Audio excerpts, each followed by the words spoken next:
Welcome to the Cup of Joe Wrestling Show. Cup of Joe Wrestling Show with Joey Harris.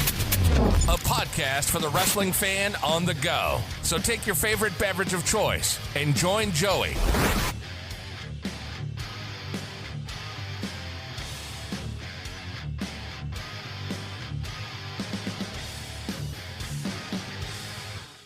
Welcome, everyone, to the Cup of Joe Wrestling Show. I'm your host, Joey Harris, and we're broadcasting from Second Cup Studios in the shadow of South Central Virginia. You can follow the show on Twitter and Blue Sky at Cup of Joe Pod. You can email the show at cupofjoewrestlingshow@gmail.com. And, of course, patreon.com/babykangaroomedia for bonus episodes of the Cup of Joe Wrestling Show, the Joey Harris Super Show, the Green Room, the Book Club Baristas, and so much more. Just $5 a month for hours of extra content. And if you would like to support me in another way, you can support the show at paypal.me/cupofjoepod. I am on Cash App and Venmo at the Joey Harris. And speaking of Patreon, I'm joined by my Patreon co-host for the Cup of Joe on Patreon, the Res Life Recordings, the Joey Harris Super Show, and the Film Club, and many other things. Tyler, how are you today, sir? Not too bad. How are you? I'm doing just as wonderful as I can be. We're recording this in between SummerSlam nights. We just saw SummerSlam night 1 last night. Night 2 is tonight as we are recording this. But as I promised you when we started doing it, that anytime that WWE had a 2-night premium live event, I guess is what they're calling them now, is that you would be on to discuss it. And so this is the second year that they've had a 2-night SummerSlam. Is it? It's either second or third. I can't remember, honestly, now. Time flies when you're having fun, right? But this is at least the second year that they've had it. But this year we're in Minneapolis, Minnesota for SummerSlam 2026 night 1. They're at the U.S. Bank Stadium, and the approximate attendance for night 1 was 36,683. So I turned on ESPN probably right at 6 o'clock. They were doing the opening and all of that, and they didn't have a lot of pomp and circumstance. They got right into the Women's World Championship match. I guess I missed the welcome and was God Bless America or America the Beautiful. Yeah, God Bless America. Which was sung, by the way, by Triple H's daughter. Yeah, Triple H and Stephanie's daughter sung that is what I heard. So I missed all that. I'm assuming she did an okay job. Yeah, she did. Okay, good. But we started out with the singles match for the Women's World Championship, Liv Morgan and Io Sky. I'll admit it, I put it out there. I thought that Io was going to win this. I was surprised when it turned out that Liv won this. And to me, it seemed like it took the crowd a while to get into this match. That's the way it was looking. It may have been different live, but on the broadcast it just seemed like it took forever to get into this match. Yeah, it from my perspective, the match didn't get good until the last 10 minutes of the match. If that, it was the final moments of the match before it was yeah, this is actually a good match. Online, I didn't time it myself, but online it says that the match time was 13 minutes and 35 seconds. Okay, so maybe it was the last 5 minutes of the match. Yeah, I just know it was the last few minutes of the match before it picked up and it was oh, this is okay. Yeah, I think it was the last 5 minutes or so when it really picked up. And I was surprised that Liv got the pinfall. I think it was the right thing to do. I just thought that they were going to go with Io with everything that they had done with Io leading up to the match. But a solid opener. I mean, there was really, to me, it was nothing bad about it. We then go to 6-man tag team match. LA Knight, Solo Sikoa, and Royce Keys versus the Bloodline, Jacob Fatu, Jimmy and Jay Uso. What were your thoughts about this, Tyler? It was just like an okay match. Like there was like a couple of spots that was like kind of cool. Royce Keys flipping Jacob Fatu over the barricade, I thought was pretty cool. Um, I I think I can't remember if it was the first or second spear that Jay did looked pretty good. Mm-hmm. But yeah, I mean it was okay. I like that they're going with Solo being face. That's interesting. Um, I had not been a fan of his for a very long time, but I did like it when he got in the ring and he did the run it back, and the crowd did it with him. I did think that was good. Everybody kind of got their moment to shine. The second spear, you're right. The second spear looked better. The first one, I don't know if they just mistimed it or what, but and thought it was real interesting the way the final looked with LA Knight getting the pin. you're I'm a big thinking LA Knight guy, so I am. I think he's going to win Money in the Bank. I really do. Maybe potentially. We'll see if they put Danhausen in there and he somehow wins it. Money housing, Yeah. briefcase housing. Yeah, no, I am a big LA Knight fan, but I thought Solo and Royce Keys also looked good. That match went 11 minutes. The next match went 11 minutes and 40 seconds, a singles match, Gunther versus Nick Aldis. Now, had you seen a lot of Nick Aldis? Well, just like, clips online, but I didn't watch TNA when he was, like yeah, big, I guess. I watched some NWA when he was NWA champion and was big on there, so I was familiar with him. To me, when I got to it, I said online, I was on Threads off and on all night. I didn't do it as much as I usually did, but to me at that point, that was match of the night. Up to that point, some really good spots. They told a good story. Nick Aldis had some moments where he wasn't as crisp as he could be, but they explained that like this guy hasn't wrestled in 3 years, so you're going to expect ring rust and all of that. I knew that they at some point were going to show Mickey James, and they did. But in the end, they did some hope spots, but in the end, Gunther wins by submission and then kind of leaves, and they give like all this like the ovation and stuff like that. And then I saw online this morning he had turned in his resignation to Triple H, and Triple H ripped it up and was like, nope, Gunther did something to you, you did something to Gunther, you all handled it the way that you're supposed to. I don't accept your resignation. You're the general manager of SmackDown. I'll see you Friday night. They had that video this morning, but a good match. But at this point, Tyler, I'm looking up and I'm like, man, they are flying through this, because I'm like, oh, they only have 6 matches planned. Because I had to start.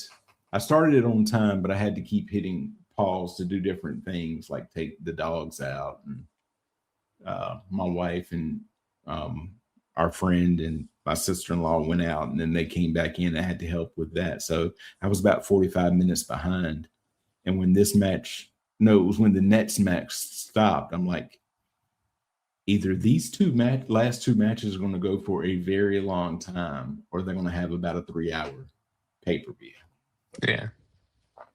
But then we had Fatal Influence, JC Jane, Fallon Henley, and Lainey Reed versus the Bella Twins, Nikki and Brie, and Paige. Now, I have to be very honest about this match. Okay. I did not care at all. I literally played on my phone until the match was over, so I don't even really know what happened with the exception of that, obviously Paige and them lost and then what happened after the match. Right. Well, probably to no surprise to you then, was the shortest match of the night. Only went Yeah. 7 minutes and 30 seconds. I will say this: I'd only seen like very brief clips and stills of her up until then. I was impressed with Fallon Henley. JC Jane also did good. So they defeated the Bellas and Paige by pinfall, but the story comes after the match when the Bellas turn on Paige. Mm-hmm. And so it'll be interesting to see what happens from there. A lot of people are saying this means AJ Lee is coming back, and it's going to be AJ and Paige versus the Bellas. I could see that. I can too, yeah. Yeah. Then the next match, singles match for the undisputed WWE Championship, CM Punk, the champion, versus Cody Rhodes. This was the longest match of the night. It went 30 minutes and 10 seconds. I'll say this: I'm a fan of this type of thing. I did enjoy the intros, the whole Street Fighter vibe, where when Cody comes out, he's got the hair on the helmet, and also the old school game graphics of like choose your attire and all of that. I did enjoy that. And then CM Punk coming out to the Minnesota North Stars colors in kind of homage to them. But they told a different type of a story. They went out some. There was the spot by the announce table where they clear off the desk and CM Punk goes to put Cody through the desk from the top rope to go crashing down on Cody. Cody moves and CM Punk goes crashing through. Punk did go up top at one point for the moonsault. Oh my Jesus! Tried to hit a moonsault, and that was the spot that a lot of people were saying that he shouldn't have gone for. But they kind of covered for it. He did do the Macho Man inspired elbow drop where he went up top and did that. I meant to, because I did say this, but it just reminded me when they were going back and forth with the go to sleep or trying for it in the crossroads. Io Sky earlier in the match hit a crossroads, and they didn't call it a crossroads. I'm like, yeah, she hit a crossroads. Just say it's a crossroads. And what else? Because I said to Jimmy, I was like, man, she's just stealing other people's finishers. She also took yeah. This is old age catching up right here. Well, it's been a while, and you've slept since then. At least I hope you've slept since then. Yes. Who Io wrestled? Who did she wrestle? Liv Morgan. Liv Morgan, Jesus. Yeah, she also stole Liv's finisher as well. Oh, well, that's I don't count that when they're doing each other's finishers in that. But I'm like, no, she did just a straight up crossroads. I'm like, oh, Io taking a little page out of Cody's book and hitting a crossroads. And that's not the only move that was taken by somebody else during this night. No, we'll get to that. To that. I was thinking about you when that happened. What if he had come up through the boards, Tyler? You'd have lost your mind. I would have heard you from Virginia, but we'll get there. So I believe it was, yes, because Chad Patton did the last match. Charles Robinson did this match. Did Cody go? Charles Robinson gets taken out, but I can't remember how he got taken out now. Because Cody went for another super Cody cutter. And Punk moved and yes, and so Charles Robinson gets taken out and falls out of the ring, and then Cody hits Punk with a crossroads, and he rolls out of the ring. And I will say it looked rather natural, like the way that he falls. You can realistically say, oh, his momentum took him out of the ring. And then they shot this shot beautifully because you're over there, you see him fall out, and I'm like, who is that running? And someone runs and gets in the ring, and you see it's Randy Orton. RKO to Cody. And then he looks right at the crowd cam and hits the and hits the wink. And winks and then gets out. And so Robinson recovers, Punk recovers, and Punk gets the win by pinfall. Like I said, 30 minutes, 10 seconds. Longest match of the night. My wife and friends had gone out. They had come back by this time, and they're starting the setup to the last match. They're like lowering the thing, and they come in. So now everybody's invested. At first, it was like, I can't believe you're watching all of that. It's so fake, and you know it's phony, and everybody knows what's going to happen. But when they start talking about it was 1997 and Shawn Michaels and The Undertaker, and then you see it lowering and Oba come out, and they were making fun of Oba's beads at first, and Brock comes out, and you get the ladies and gentlemen, my name is Paul Heyman, and then they lower it, and they're like, oh, well, we got to see what happens now. They were invested, one might They say. were invested in it, and we went to Suplex City, Tyler. I didn't know if you were ready to go to Suplex City, but we went early to that, hit some Germans, a number of F5s. Oba comes back. At one point, they no-sold each other's offense. He hits him with some F5s, and Oba just bounces back up. Now, I will say this, and I thought about this. Brock Lesnar has a history of, shall we say, acting up at SummerSlam. In 2014, he just destroys John Cena. He beats him pillar to post.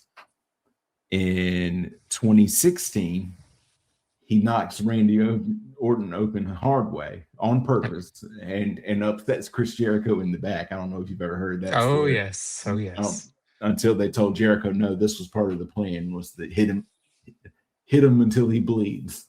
And then my personal favorite in 2022, him versus Roman, where he takes the tractor and just knocks the ring. You know, he runs into the ring. And so they go, and at one point, I'm like, huh. I noticed it right before he did. I'm like, huh, that part of the ring skirt, the ring, that canvas looked like it's loose. And he just rips it off and then rips the protective mat off. And you can tell they had it planned, but I guess it was not coming off as quickly as he would like, because he's just ripping it open. And then homage to Tyler's favorite wrestler, he takes Oba Femi and he does the Tombstone. Yes, he does. It was not a bad looking Tombstone either, and he does. No, it's good. And he does the arms cross thing and gets a 2 count, but Oba kicks out before the 3. Now, a lot of the discourse this morning online was that Oba no-sold the Tombstone. I'm like, that's not no-selling. If he'd hit the Tombstone and Oba jumps right back up, that's no-selling. He stayed down long enough to get almost the 3 count, but he does kick out before the 3. And then Oba hits, what is this move called? I don't even know what it's called. Oba's move.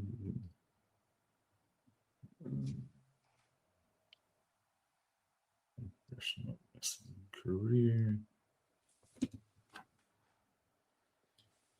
It is called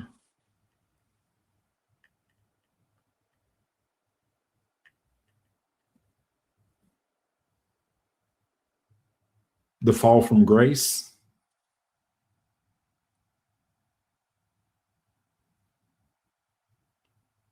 The pop-up, he did he's got the Fall from Grace. It's a powerbomb finisher where he hoists his opponent high and slams them with incredible force. He also has a pop-up powerbomb and a sit-out last ride powerbomb. But it was talking about the Fall from Grace. He hits the Fall from Grace and gets the pin.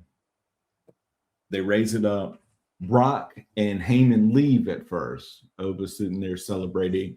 They come out with the like the crayon, the graphic in the corner, and thank everybody. And then he comes back, asks for the mic, and tells Oba to come here. And he calls Oba. He said he's the past, Oba's the future. This is the future of the WWE. Kind of puts Oba over.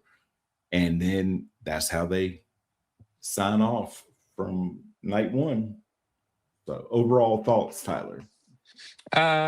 Overall, I thought I thought it was kind of mid. Yeah. I was only really engaged for Gunther Aldis. I wasn't engaged in Cody and Punk until like a good portion of the way through it when it picked up and it started to get good, and then Brock and Oba. So it's like the other matches were kind of just like mid. I think between night one and night two, you've got a pretty good Saturday night's main event card and one good SummerSlam card. This could be one good night. Go 4 hours if you want to, but a couple of the matches are all I'm interested in tonight or for night two. I'm not really. I think Seth and Roman is going to be okay. I'm interested to see what they do in the Sammy Finn Balor match. That's pretty much it. So the only match that I knew was tonight was the Roman and Seth match. I didn't even know that Sammy and Finn were wrestling. What else is there for tonight? Let me give you the rundown for tonight. I can do that. Night two, you got Trick Williams versus Baron Corbin with the United States Championship. Sami Zayn versus Finn Balor singles match to determine the number one contender for the undisputed WWE Championship. Okay. You've got Danhausen versus Dominic Mysterio. Human Money's on a pole match. The winner will keep the $100,000 Danhausen stole from the Judgment Day. You've got a 5-way ladder match for the interim WWE Women's Championships. Tiffany Stratton versus Jade Cargill versus Chelsea Green versus Charlotte Flair versus Lash Legend. WWE Intercontinental Championship match, Penta versus Chad Gable, and then Roman Reigns versus Seth Rollins for the World Heavyweight Championship. Yeah, it sounds like night two is the better night, honestly. It could be, but we'll see. Of the 6 matches, like I liked Aldis and Gunther, CM Punk and Cody and Brock and Oba. And then I liked the 6-man tag because I like LA Knight. That's it. Right. So you said it was mid. Let's grade it on a scale of A to F. I would say C plus, B minus, somewhere with. I wouldn't say. I guess I probably wouldn't go as high as a B minus. I'll say C plus. Okay, and I was going to say B minus. We're usually right there, in line with each other. Give me a surprise that's going to happen tonight. Seth Rollins actually beats Roman Reigns. That would be a surprise. I'll be honest with you. Well, the only reason I say that is because I feel like it is actually time, because they've been pushing the narrative that Roman has never been able to beat Seth. But like in reverse, Seth has only been able to beat Roman due to like either Money in the Bank or it hasn't been like a clean thing. Right. And I think because Roman has held the title since Mania. Yes. Give Roman some time away so that he can come back around WrestleMania season. And also for the fact that the WWE title didn't change hands, we might as well have the world title change hands. That's true. But realistically, do I think he's going to win? No, I think they're going to do Roman has finally beaten Seth clean. Okay. I think mine, I'm going way out on a limb here. I think that we're going to get Finn Balor versus Sami Zayn during the match. You're going to get interference from a returning Kevin Owens, allowing Sami to win. And then you're going to get a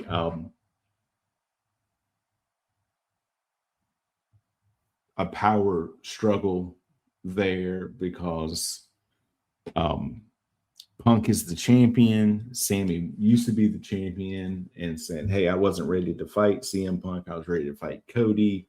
Punk took advantage. Then you get Cody coming out. Hey, I had that match won, but Orton interfered. And then Orton comes out and he's like, yeah, because I was supposed to win at WrestleMania. You took advantage. And then Owens can come out. It's like, hey, yeah.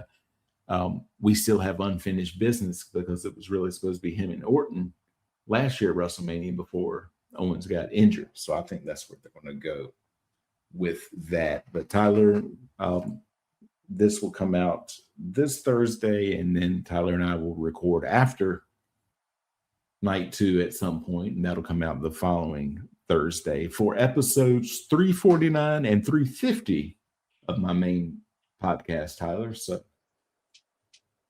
that's a lot. You're getting up there. Yeah. Getting up there. But in the meantime, in the in-between time, go ahead and tell everyone where they can find you online. You can follow me on Twitter at not Twitter. I lied. I deleted my Twitter. You can follow me on Instagram at the Tyler Mick, the Tyler MCK. And I'll specify this. If you're a real account, I will let you follow me. But if you look like a fake account, you just have a bunch of random numbers and letters, I won't accept it. I just want to specify that because I have gotten a couple of followers. I don't know if it's from the show or not, but they've been the random numbers and letters, and I'm like, yeah, those are fake accounts. So if it's the real Liv Morgan, Tyler will let you follow him. If it's Liv Morgan 547082, don't bother. Just keep going. Exactly. All right. You can get me on Facebook, Threads, and Instagram. I am at the Joey Harris. I made it easy for you. So we'll be back next week. For Tyler, this is Joey saying we will talk to you all next time. Bye.